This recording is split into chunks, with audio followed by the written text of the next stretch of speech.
नमस्कार, मैं हूं रोहन ओंगाई और स्वागत है आपका न्यूज इंडिया में। और वक्त हो चला है ग्राउंड जीरो के हीरो का, जिसमें हमारे ग्राउंड जीरो से रिपोर्टर आपको असलियत दिखाएंगे, असली खबर से रूबरू करवाएंगे। तो चलिए देखते हैं ग्राउंड जीरो के हीरो।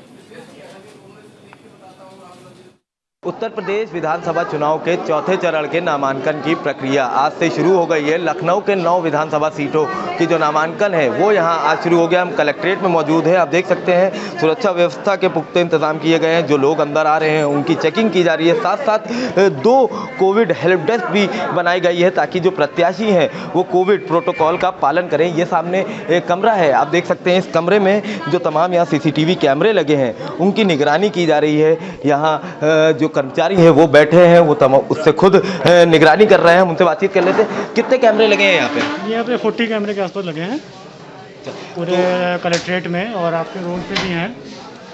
ये देखिए आपका जो है सारी यहाँ से लेके पूरा जहाँ तक जा रहा है चौराहे तक की पूरा कैमरा है। सभी रूम में लगे हुए हैं। रूमों में आपका है नामांकन के लिए सभी कैमरे, और पैसेज में भी लगे हैं। कितने लोग, कितने कर्मचारी हैं आपके साथ यहाँ जो कैमरे पे मॉनिटरिंग कर रहे हैं कि कितने यहाँ औसत जो है 4 लोग हैं मॉनिटरिंग करने के लिए 24 घंटा यहाँ पे। रात में भी होगा कोई है, रात में भी देखने के लिए कोई हादसा ना हो या कोई भी परेशानी ना हो। और दिन में भी सब लोग हैं। बाकी रिकॉर्डिंग 24 घंटा चल रही है। पुलिस प्रशासन भी है बाहर जो है, उनकी भी ड्यूटी लगाई गई यहाँ पे।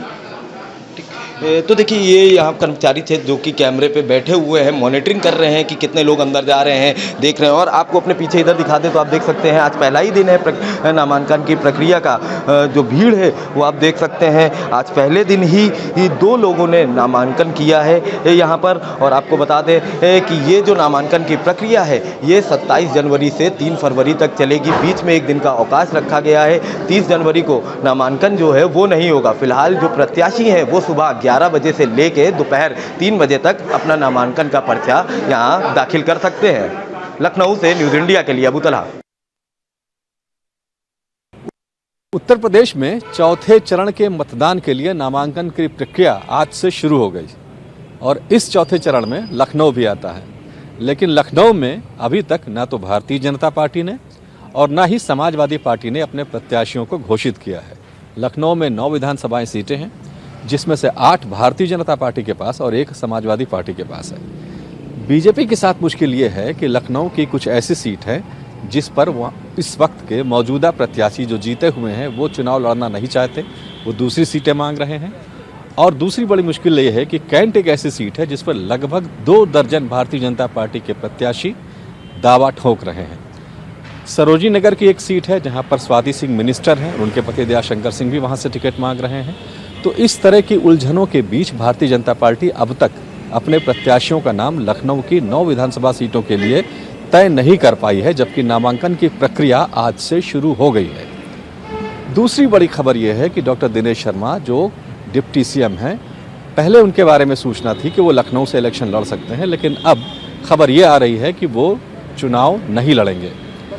इन सब चीज़ों को देखते हुए समाजवादी पार्टी ने भी भारतीय जनता पार्टी के ही नक्शे कदम पर चलते हुए अब तक प्रत्याशी घोषित नहीं किया है। खबर यह है कि समाजवादी पार्टी देख रही है कि बीजेपी लखनऊ से किन किन लोगों को चुनावी मैदान में उतारती है।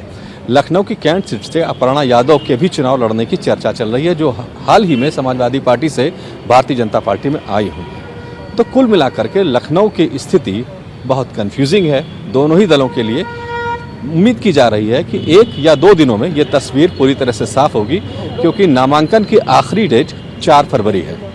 कैमरा पर्सन राज सिंह बिस्ट के साथ विवेक तिवारी, न्यूज इंडिया, लखनऊ। 2022 के चुनाव का बिगुल फूंक चुका है और तमाम पार्टियां अगर कहा जाए तो चुनावी रण में कूद पड़ी हैं। ऐसे में अगर हम बात करते हैं तो पूर्वांचल की सबसे बड़ी कचहरी कहे जाने वाली वाराणसी कचहरी में यहाँ पर अधिवक्ता यानी कि प्रबुद्ध समाज के लोग मौजूद हैं। उनसे बात करते हैं और जानेंगे कि किस तरह का जो है इस बार 2 विधानसभा में वो प्रत्याशी को चुनेंगे, कैसे उसमें लेकर आएंगे। जी भैया, सबसे पहले तो आपका परिचय जानना चाहेंगे। जी, हमारा नाम भूपेश पाठक है और हम वाराणसी कचहरी में वकालत करते हैं। ये बताइए कि 2022 का चुनाव का बिगुल फूंक चुका है, किस तरह के प्रत्याशी को आप लोग लेकर के आएंगे इस बार? भाई, हम तो वैसे प्रत्याशी को लेकर आएंगे जो हमारे अधिवक्ता समाज के लिए भी कुछ सोचे। आज तक सारे प्रत्याशी जितने भी आए हैं, चाहे वो किसी भी दल से हों, कोई भी अधिवक्ता समाज से सिर्फ वादे करता है, कोई भी वादे पूरे नहीं किया। यहाँ पे बैठने की तकलीफ़ है, यहाँ पे बहुत सारी व्यवस्थाएं नहीं हैं। जो यहाँ पे आते हैं उन चीज़ों को कोई भी गौर नहीं करता। हम तो जिस समाज से हैं उस समाज के लिए करेंगे।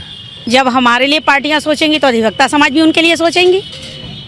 और कागज़ों पे तो केवल वादे रह जा रहे हैं। 500 रुपया डेली, नहीं 3000 की 5000, कितना था लगभग महीना का देने के लिए वादा हुआ था ना जूनियर लोगों को। हम लोग तो मान लीजिए जूनियर आदमी हैं। 5000 रुपया महीने का सरकार ने वादा किया था। हम तब से इंतज़ार कर रहे हैं, हमें मिला ही नहीं आज तक। ऐसा क्यों? हम लोग कहाँ जाएंगे? अब वैसे हम लोग की स्थिति तो ऐसी है, आया तो ठीक है, नहीं दिन भर बेरोजगारी की तरह जाएं, ये तो ठीक नहीं ना है। देखिए, अधिवक्ता समाज उसी प्रत्याशी को पसंद करेगा, उसी प्रत्याशी को लाइक करेगा जो अधिवक्ता के हित में कार्य करे, ठीक है। और अधिवक्ता समाज से ही निकल करके यहाँ गए हैं माननीय मंत्री जी हैं नीलकंठ त्रिपाठी जी। जाने के बाद सब भूल जाते हैं, ठीक है। और जो भी जाता है अधिवक्ता तो उनके लिए सब कुछ करता है, लेकिन वो अधिवक्ता के हित में कुछ भी नहीं करते हैं। हमारी मांग वैसे तो भाई, चूँकि अधिवक्ता हित के लिए जो कार्य करेगा वो सर्वोपरि है, लेकिन एक विषय और था। आज तक हमको लगता है काफ़ी लोगों ने ध्यान दिया लेकिन कोई कुछ कर नहीं पाया। हम कहते हैं कि अगर स्नातक एमएलसी हो सकता है, शिक्षक एमएलसी हो सकता है, तो अधिवक्ता एमएलसी क्यों नहीं हो सकता है। जो सरकार इस बिंदु पे सोचेगी, कार्य करेगी, अधिवक्ता सदैव उसके साथ है। और कचहरी, वाराणसी कचहरी की स्थिति इतनी ख़राब है कि कोई उसकी सीमा नहीं है। बैठने की व्यवस्था नहीं, पीने के पानी की व्यवस्था नहीं, शौचालय की व्यवस्था नहीं। अधिवक्ता के नाम पर लोग चुन के जाते हैं, लेकिन अधिवक्ता को फिर भूल जाते हैं सरासर।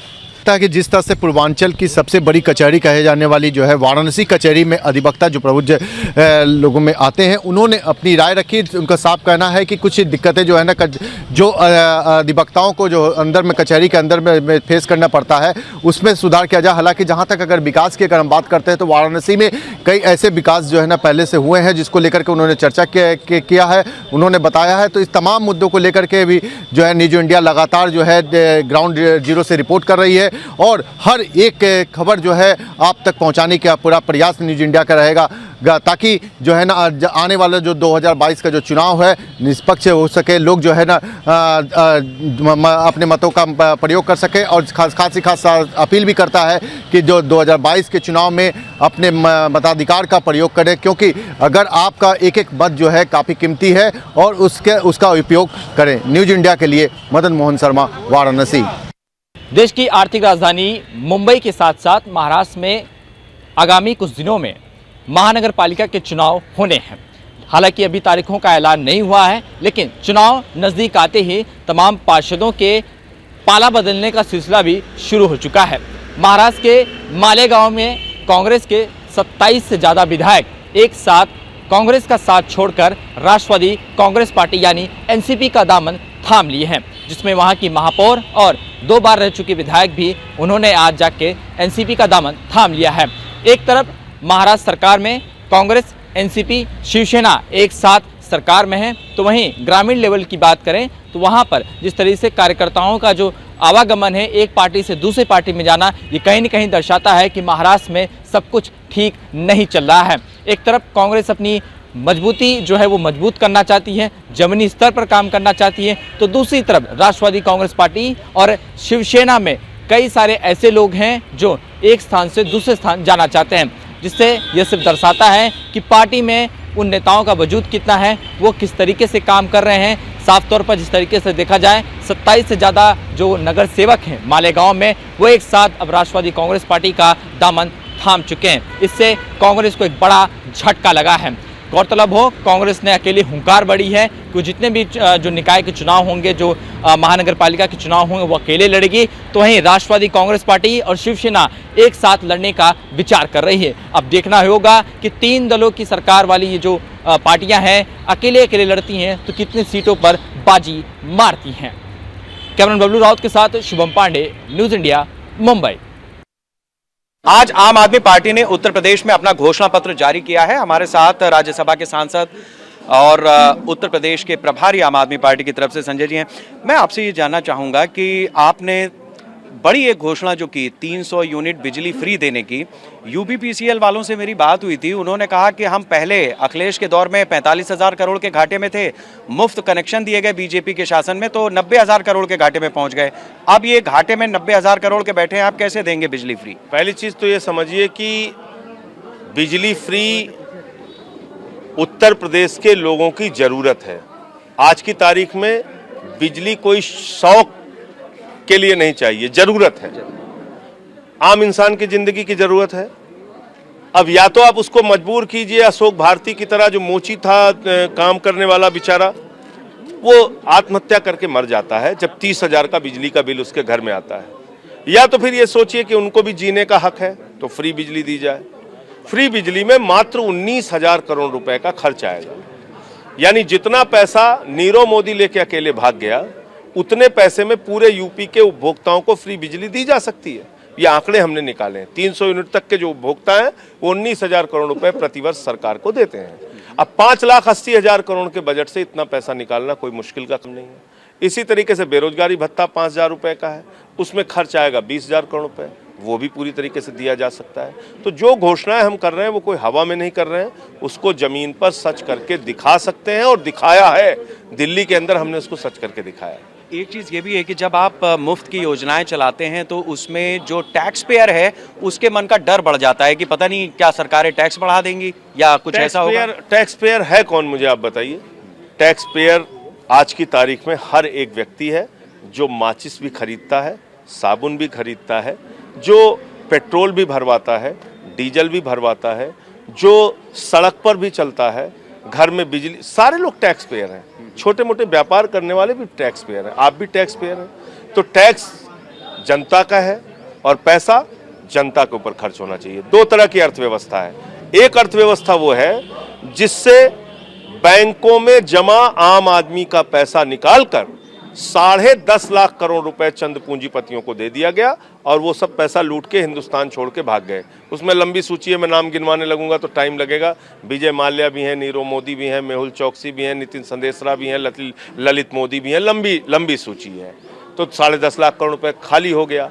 दूसरी अर्थव्यवस्था है अरविंद केजरीवाल की अर्थव्यवस्था, आम आदमी पार्टी की अर्थव्यवस्था, जो कहती है कि पैसा किसी चंद लोगों को देके ब्लॉक मत करो, लुटवाओ मत, लोगों में बांट दो, योजनाओं के तहत उनको राहत दे दो। उनके जेब में जब बचत होगी तो उस पैसे को बाजार में खर्च करेंगे, बाजार की भी अर्थव्यवस्था चलेगी, उनकी परचेजिंग पावर यानी खरीद की शक्ति बढ़ेगी। आपने 10 लाख नौकरियों का वादा किया है और चूंकि आप खुद यूपी से हैं, आपको भी पता है कि यहाँ का जो युवा है उसका एक कल्चर है। तमाम योजनाएं कौशल विकास की और अलग अलग उपक्रम की चलाई गई पिछली सरकारों में भी।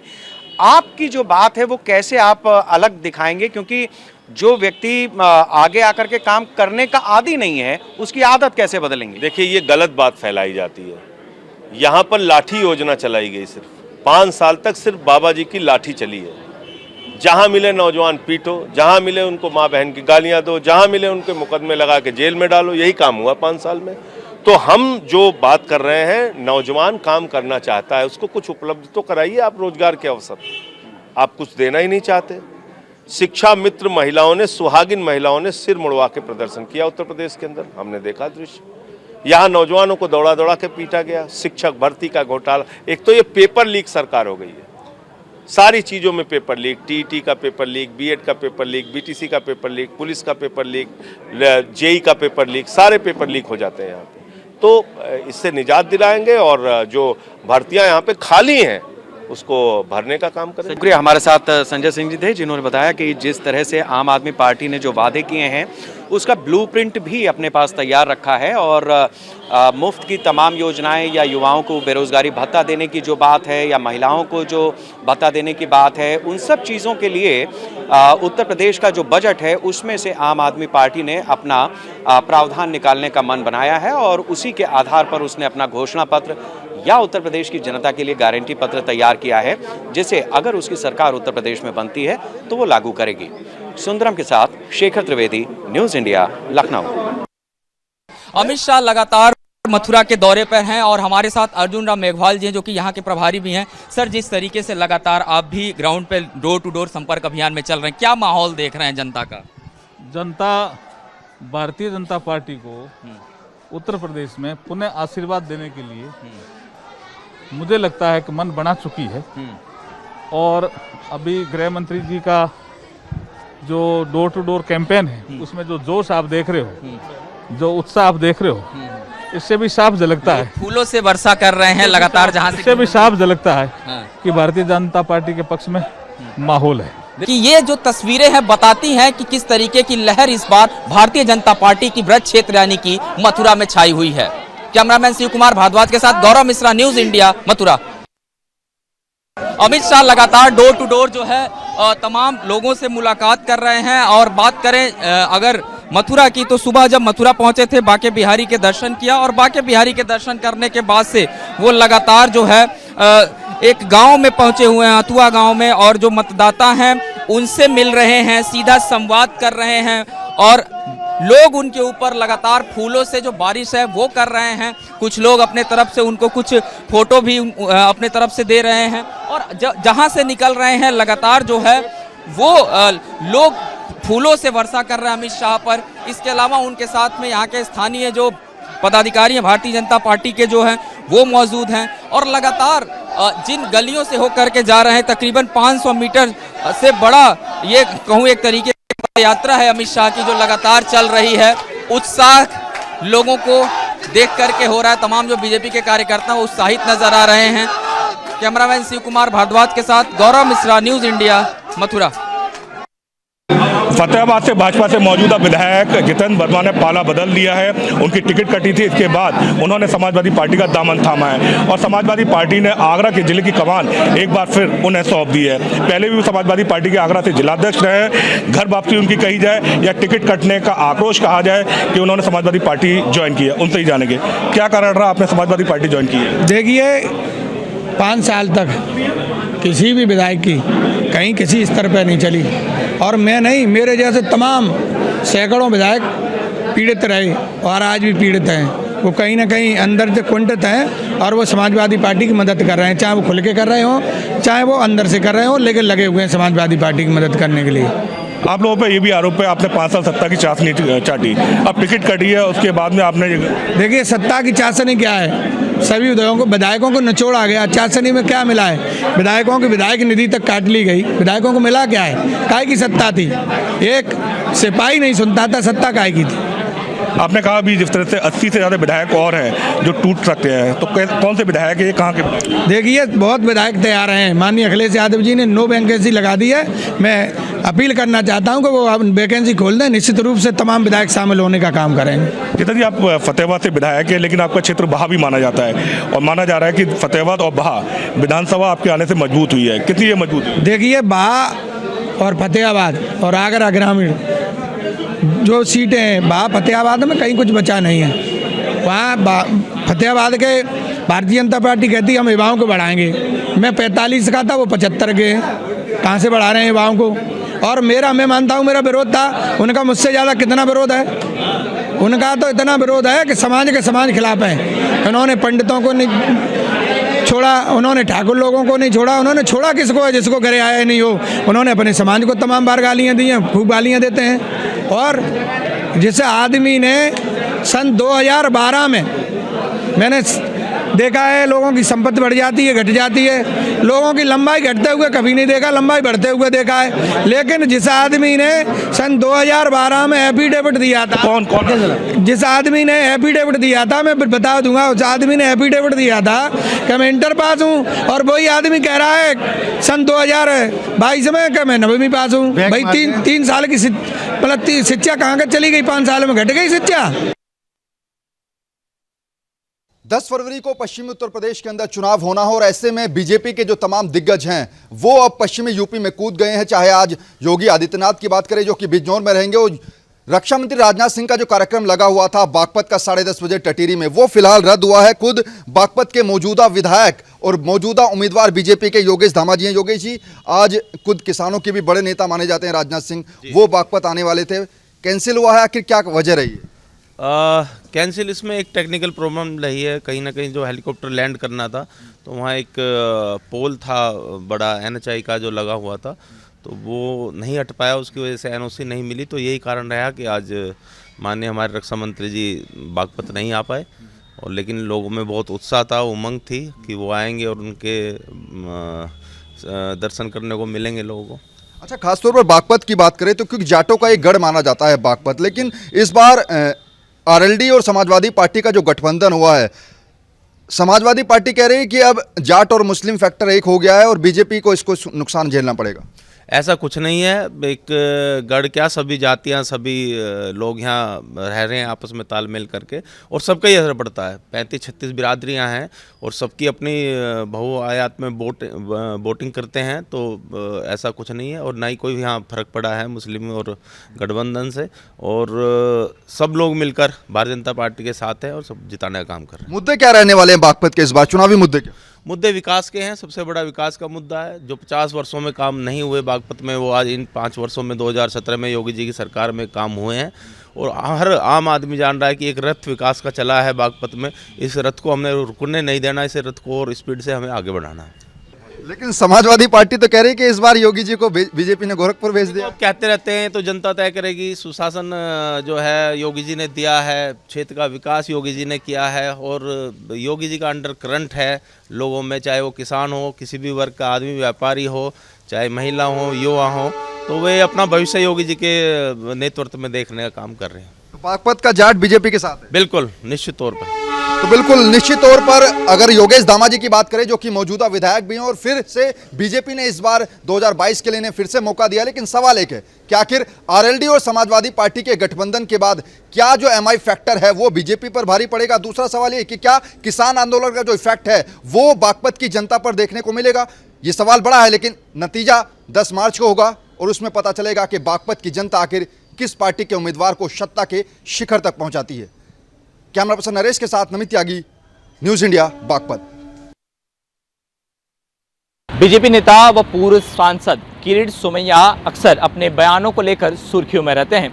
वो लगातार महाराष्ट्र सरकार में मौजूद जितने भी मंत्री हैं, जितने भी विधायक हैं, उनके काले चिट्ठे जो हैं वो हमेशा मीडिया के सामने ओपन करते रहते हैं। लेकिन इस बार किरीट सोमैया खुद एक तस्वीर के शिकार हो गए हैं। ये तस्वीर है मंत्रालय के अंदर की, जहां पर वो शिवसेना के विधायक प्रताप सरनाईक के ऊपर जो उनके ऊपर आरोप लगे थे उसकी आरटीआई करने गए थे। जिस तरीके से किरीट सोमैया ने बताया कि महाराष्ट्र की उद्धव ठाकरे सरकार ने शिवसेना के विधायक प्रताप सरनाईक के जो अवैध बांध काम है, जिसके ऊपर जीएसटी और माफ़ कीजिएगा कि ब्याज लगा के जितने भी जो कर वसूले गए थे उसका बिल 18 करोड़ रुपए हो चुका था, लेकिन महाराष्ट्र सरकार ने इसे पूरी तरीके से माफ़ कर दिया था। इसी की जानकारी लेने के लिए किरीट सोमैया मंत्रालय के एक कक्ष में गए थे, जहां पर वो आरटीआई इंस्पेक्शन कर रहे थे, लेकिन उनकी एक तस्वीर सोशल मीडिया पर जमकर वायरल हो गई। अब किरीट सोमैया ने सवाल ये उठाया है कि आखिर वो कौन लोग थे जिन्होंने उनकी तस्वीर निकालकर बिना उनकी इजाज़त के सोशल मीडिया पर वायरल कर थी। आखिर किसके लोग थे? क्या मंत्रालय में भी शिवसेना के लोग हैं, प्रताप सरनाईक के लोग हैं? जिस तरीके से किरीट सोमैया ने लगातार ये कहा है कि वे लगातार महाराष्ट्र सरकार में मौजूद सारे मंत्रियों के भ्रष्टाचार को उजागर करते रहते हैं। इस बार उनके पीछे भी कई सारे लोगों को खुफिया अलर्ट एजेंसी के माध्यम से जो है उनके पीछे लगाया गया है, ताकि किरीट सोमैया क्या करते हैं उनका वो पता चल सके। अब देखना यह होगा कि किरीट सोमैया के दावों में कितना सच है। क्या वो तस्वीर उस दौरान ली गई थी जब वो इंस्पेक्शन करने गए? ये तो आने वाला वक्त ही बताएगा। कैमरामैन बबलू राउत के साथ शुभम पांडे, न्यूज़ इंडिया, मुंबई।